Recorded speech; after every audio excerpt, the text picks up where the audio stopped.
All right, mini bike action. John here. Um, Wanted to do a little quick video about my oil cooler here that I ended up with.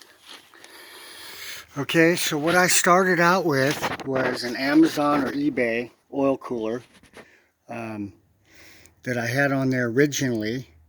And, that gives you the plate here that you mount to the side of the cylinder head, gives you your hoses and everything. And then I ended up finding a smaller cooler that had the mounting tab right made to the bottom of the cooler, which was cleaner than the other cooler was. It fits in there a little better. Fits nice and tight, as you can see when you steer it. Everything's real tight, but nothing touches. This cooler I got on AliExpress. It's like an 80 by 140 millimeter, I think it was, with the right size fittings. So yeah, that's what I did. And when you order your oil cooler, you have to make sure the measurement between these bolts. Okay, you check the measurement, the center to center of the bolt, so that the plate you get is going to be the right plate. And also its relationship to the other third bolt, the center one. And then also the back side of this plate where it feeds into the camshaft there.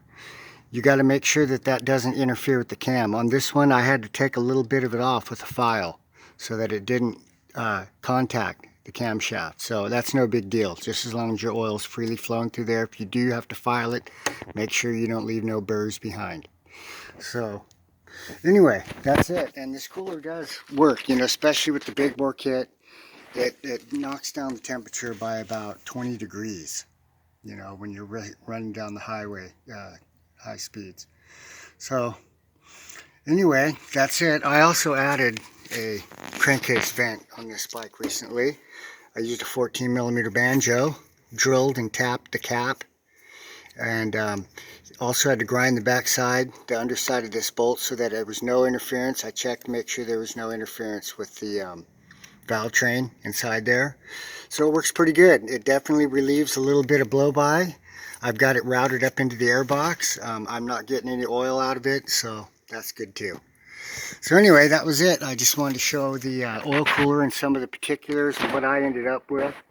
Like I said, I think it's cleaner than the other ones that have the mounting and the screen and all that in front of them. I think that those ones are kind of chintzy looking with all the screws and stuff holding them together. I thought this was a better cooler. So, and they also up your oil capacity a little bit. So that's another good thing.